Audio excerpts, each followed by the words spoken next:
ना गुजरा किसी मुल्क में एक गांव था जिसमें एक किसान अपनी बीवी और बेटी के साथ रहता था। इसकी बेटी का नाम लाला रुख था और वो 15-16 साल की एक नहायत हसीन और जमील लड़की थी।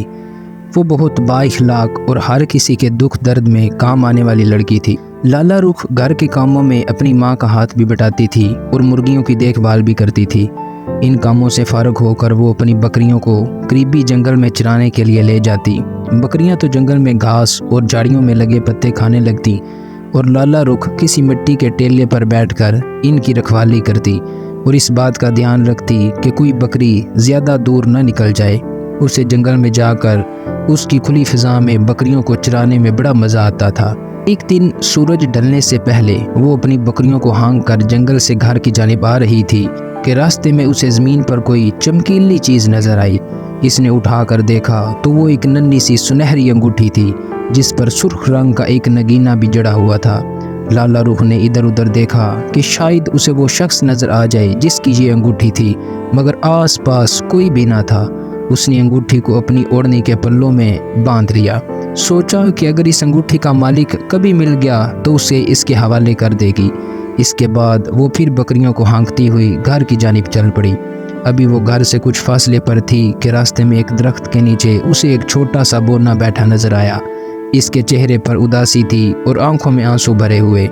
लाला रुख को उसे यूं उदास देखकर बहुत तरस आया और इसके पास आकर बोली, क्या मैं आपकी कुछ मदद कर सकती हूँ? आप गमज़दा नज़र आ रहे हैं। बोने ने एक आह भरी और उदास लहजे में बोला, तुम तो क्या, मेरी मदद तो कोई भी नहीं कर सकता। इतनी बड़ी ज़मीन है, वो ना जाने मेरी जेब से कहाँ गिर गई है। जब मैं झुककर दरिया से पानी पी रहा था तो हो सकता है वो दरिया में गिर पड़ी हो।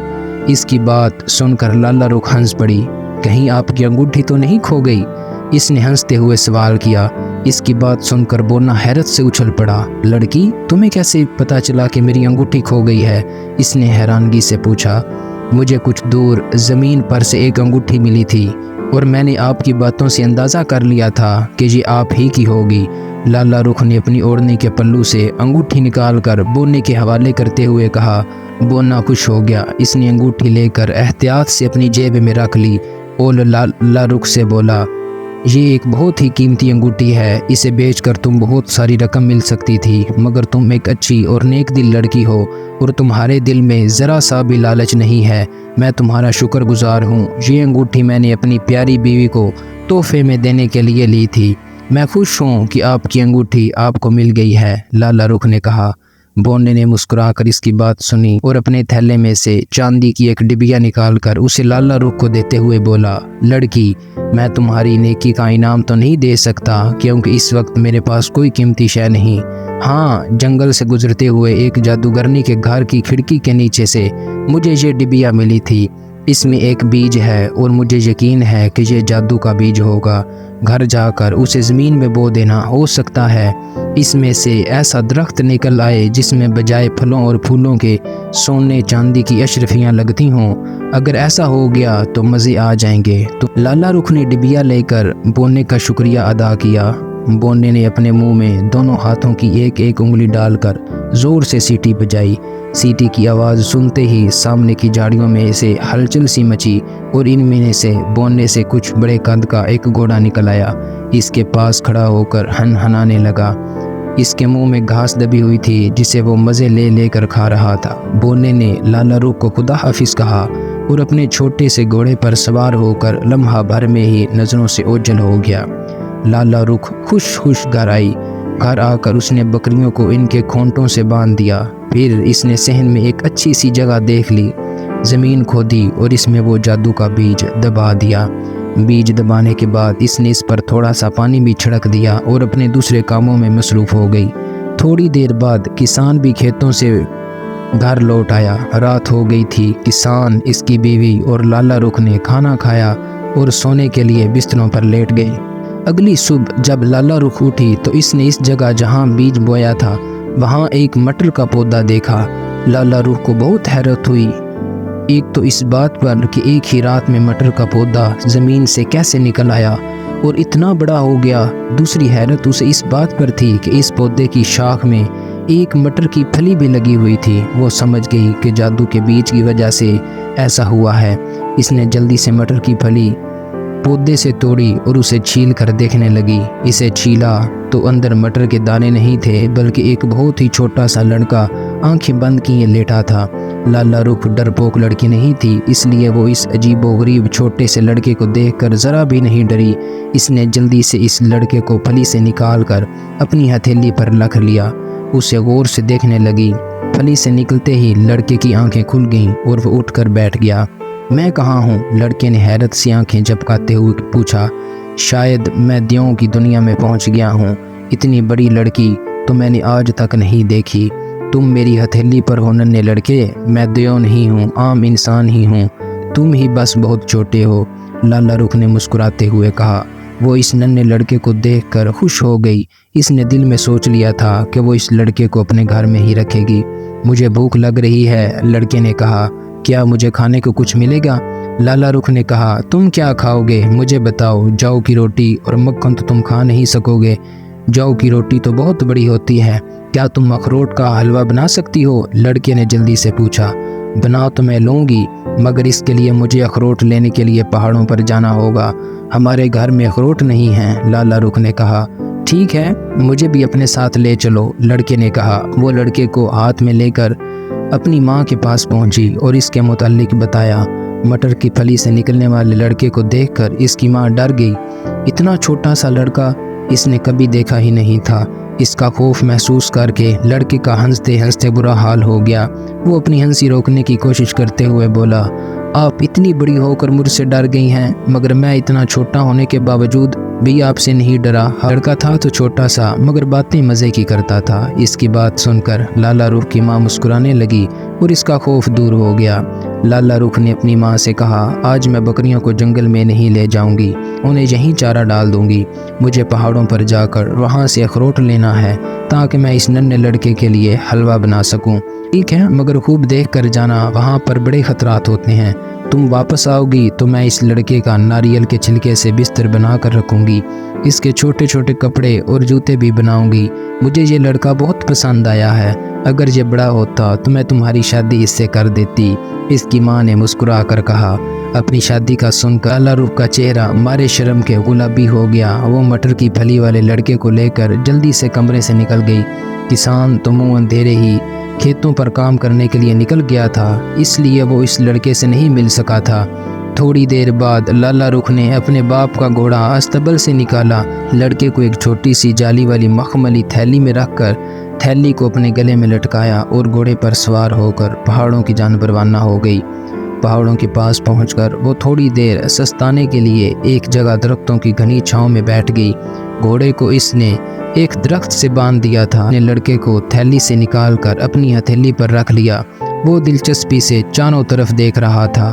لالا رخ نے کہا، اب ہم یہاں سکون سے کچھ دیر بیٹھے ہیں، تم مجھے اپنے متعلق بتاؤ کہ تم کون ہو اور اس مٹر کی پھلی میں کیسے پہنچے، مجھے تو یہ سب جادو کی باتیں لگ رہی ہیں۔ لڑکے نے کہا، تم ٹھیک سمجھی ہو، یہ سب ایک ظالم جادوگرنی کا کیا دھرا ہے۔ ٹھہرو، میں شروع سے تمہیں پوری کہانی سناتا ہوں۔ میرا نام دلاور ہے، میں بھی عام لڑکوں کی طرح تھا اور اپنے ماں باپ کے ساتھ ایک گاؤں میں رہتا تھا۔ ایک دفعہ گاؤں میں وبائی امراض پھوٹ پڑے جس سے میری ماں اس دنیا سے چل بسی۔ اس وقت میں کوئی 8 سال کا تھا۔ کچھ دنوں بعد میرے باپ نے دوسری شادی کر لی۔ سوتیلی ماں کا سلوک میرے ساتھ اچھا نہ تھا، وہ ذرا سی بات پر مجھے تنگ کرتی اور شام کو جب میرا باپ گھر آتا تو اس سے میری سچی جھوٹی شکایتیں کرتی۔ ان شکایتوں کو سن کر میرا باپ غصے میں آ جاتا اور میری پٹائی شروع کر دیتا۔ انہی حالات میں سالوں گزر گئے۔ جب میں 18 سال کا ہو گیا، ایک روز میری سوتیلی ماں کی شکایت پر میرا باپ اتنا ناراض ہوا کہ پہلے تو اس نے مجھے خوب مارا پیٹا، پھر مجھے گھر سے نکال دیا اور مجھ سے کہا کہ اب میں کبھی اسے اپنی شکل نہ دکھاؤں۔ میرا اس دنیا میں کوئی ٹھکانہ نہیں تھا۔ میں پریشانی کے عالم میں ایک طرف کو چل پڑا۔ مجھے کچھ پتہ نہ تھا کہ میں کدھر جا رہا ہوں۔ چلتے چلتے میں ایک جنگل میں پہنچ گیا۔ وہاں میں نے ایک عجیب سا پر اسرار سیاہ رنگ کا محل نما ایک گھر دیکھا۔ مجھے زوروں کی بھوک لگ رہی تھی۔ میں نے سوچا کہ شاید مجھے اس گھر سے کھانے کو کوئی چیز مل جائے۔ میں اس گھر میں داخل ہو گیا۔ ہر طرف سکوت طاری تھا۔ ایک کمرے میں نے ایک نہایت بدصورت جادوگرنی کو دیکھا۔ وہ ایک पलंग पर पड़ी बेखबर सो रही थी। सामने एक और कमरा था जिसके दरवाजे पर जेल जैसी सलाखें लगी हुई थी और इनके पीछे कुछ बच्चे मौजूद थे। सब बच्चे खौफजदा और सहमे सहमे थे। इनके करीब गया तो इनमें से एक बच्चे ने सरगोशी के अंदाज में कहा, खुदा के लिए यहाँ से भाग जाओ, अगर जादूगरनी उठ गई तो वो तुम्हें भी तुम्हारे साथ कैद कर देगी। मैंने उन्हें तसल्ली दी और पूछा कि वो लोग कौन हैं और यहाँ कैसे आए। उन्होंने बताया कि ये जादूगरनी इन बच्चों को पकड़ कर लाती है जो अपनी अम्मी अब्बा को बताए बगैर अपने घरों से दूर दूर घूमने फिरने निकल जाते हैं। हम भी ऐसे बच्चे थे, इसलिए इसने हमें पकड़ लिया और अपने घर से दूर ले आई। यह जादूगरनी हमसे अपने घर के सारे काम करवाती है और जब काम ख़त्म हो जाए तो हमें इस कमरे में बंद करके बाहर से कुंडी लगाकर खुद मज़े से सो जाती है। इन बच्चों की कहानी सुनकर मुझे बहुत अफसोस हुआ। मैंने इनकी मदद करने का फ़ैसला कर लिया। मैंने इस जेल खाने की कुंडी खोलकर सब बच्चों को आज़ाद कर दिया और इनसे कहा कि वो यहाँ से भागकर सीधे अपने घर जाएं। मैंने उन्हें ये ताकीद की कि वो आइंदा अपने माँ बाप को बताए बगैर कहीं ना जाएं। उन्होंने वादा कर लिया और खुश खुश वहाँ से भाग गए। इनके जाने के बाद मैं भी वहाँ से निकलने के लिए पलटा, मगर क्या देखता हूँ कि वो जादूगरनी वहाँ आ गई है। बच्चों को जेल में ना पाकर वो समझ गई कि मैंने उन्हें आज़ाद कर दिया। वो गुस्से से लाल बबूका हो गई। इसने अपने दांत कटकटाए और कहर भरी आवाज़ में बोली, तूने इन बच्चों को यहाँ से निकाल कर मुझ पर बड़ा जुल्म किया है। मैं इन बच्चों से अपने घर के सारे काम करवाती थी, अब वो तमाम काम मुझे खुद करना पड़ेंगे। लड़के, तुझे इस हरकत की सज़ा ज़रूर मिलेगी। मैं तुझे जादू के ज़ोर से बिल्कुल छोटा सा बनाकर मटर के बीज में बंद कर दूंगी। फिर इस बीज को एक डबिया में बंद करके अपने घर से बाहर फेंक दूंगी।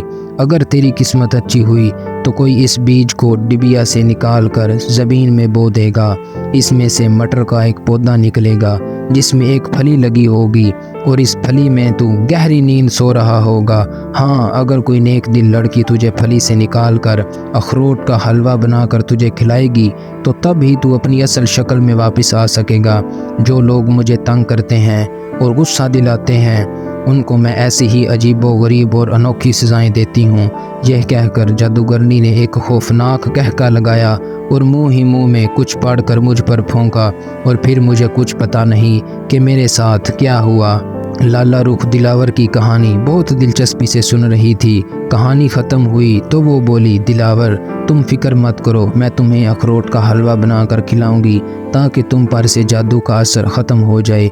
वैसे तुम्हारी दुख भरी कहानी सुनकर मेरा दिल भर आया है। तुमने बहुत दुख उठाए हैं, अब इत्मीनान रखो, तुम हमारे घर में हमारे साथ ही रहना, वहाँ तुम्हें कोई तकलीफ़ नहीं होगी। इसके बाद वो उठी। पहाड़ के दामन में अखरोट के दरख्त थे। इसने दरख्तों से अखरोट तोड़े और दिलावर के साथ वापस घर आ गई। इसकी माँ ने खाना तैयार कर रखा था, मगर लाला रुख को ज़रा सी भी भूख नहीं थी। वो तो ये चाह रही थी कि जल्द से जल्द अखरोट का हलवा बनाए और दिलावर को खिला दे। इसने दिलावर को ज़मीन पर छोड़ दिया था और वो बावर्ची खाने में भागा भागा फिर रहा था। लाला रुख ने एक छोटी सी हंडिया को धो धाकर इसमें मक्खन डालकर सूजी भूनी। फिर इसने किशमिश, पिस्ते, खोपरा पहाड़ से लाए हुए अखरोट डाले। हलवे की खुशबू पूरे घर में फैली हुई थी। थोड़ी देर में हलवा तैयार हो गया। लाला रुख ने अमरूद का एक पत्ता लिया और इसे गोल गोल काट कर छोटी सी प्लेट बनाई और इसमें हलवा डालकर इस पर चांदी के वर्क लगाए और प्लेट दिलावर के सामने रख दी। घर में इतना छोटा कोई चम्मच तो नहीं था कि वो इससे हलवा खा सके, इसलिए लाला रुख ने अमरूद के पत्ते के मोटे डंडल से एक छोटा सा चम्मच भी बना दिया था। दिलावर ने इस चम्मच से हलवा खाना शुरू कर दिया। हलवा बहुत मज़े का था। दिलावर ने डंडल वाले चम्मच में थोड़ा सा हलवा लेकर लाला रुख को भी खिलाना चाहा। इसकी इस हरकत पर लाला रुख हंस पड़ी और बोली, ये मैंने तुम्हारे लिए बनाया है, तुम ही खाओ। लाला रुख की माँ भी वहीं बैठी थी। लाला रुख ने मुस्कुरा कर इससे कहा, माँ अब दिलावर ठीक हो जाएगा, खुदा करे ऐसा ही हो। लाला रुख ने अपनी माँ को दिलावर की पूरी दास्तान शुरू से आखिर तक सुना दी। इसकी माँ ये तमाम बातें सुनकर दंग रह गई। अचानक वो दोनों चौंक गईं। खुली खिड़की से धनक के साथ रंगों की रोशनी अंदर आने लगी और दिलावर को अपने हसार में लेकर उसके गिर्द चक्कर काटने लगी।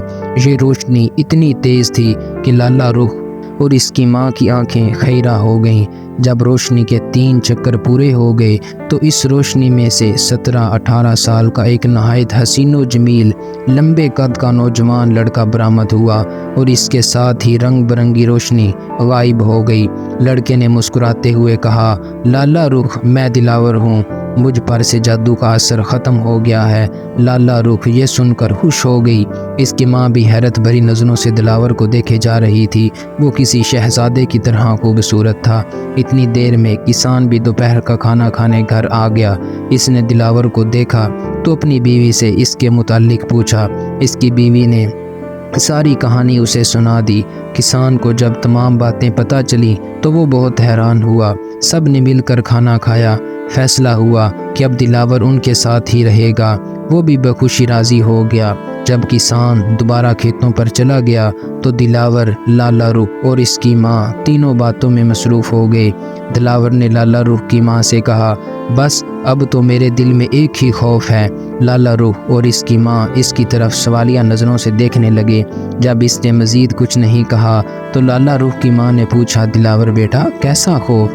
یہ ہی کہ آپ اپنی بات بھول نہ جائیں۔ دلاور نے جھوٹ موٹ کی اداسی سے کہا، کون سی بات؟ لالا رخ کی ماں نے حیرت سے پوچھا۔ وہی بات جو آپ نے آج صبح کی تھی کہ اگر یہ بڑا ہوتا تو اس کی شادی لالا رخ سے کر دیتی۔ لالا رخ تو یہ سن کر شرما گئی، مگر اس کی ماں ہنس کر بولی، جب میں نے ایک بات کہہ دی تو کہہ دی، میں اسے کیوں کر بھولوں گی۔ تھوڑے دنوں بعد دلاور اور لالا رخ کی شادی ہو گئی۔ دلاور اب گھر بار والا ہو گیا۔ اس کو گھر چلانے کے لیے کوئی کام تو کرنا آتا نہیں تھا، اسی لیے وہ کسان کے ساتھ کھیتوں پر جانے لگا۔ وہ بہت محنتی اور جفاکش لڑکا تھا۔ وہ کھیتوں پر صبح سے شام تک کام کرتا۔ پہلے کسان اپنے کھیتوں میں سبزیاں وغیرہ ہی اگایا کرتے تھے، مگر دلاور نے گندم، گنا، جو، باجرا اور مختلف قسموں کی دوسری فصلیں بھی اگانا شروع کر دیں، جن کو بیچ کر کسان کو بہت سارے پیسے ملنے لگے۔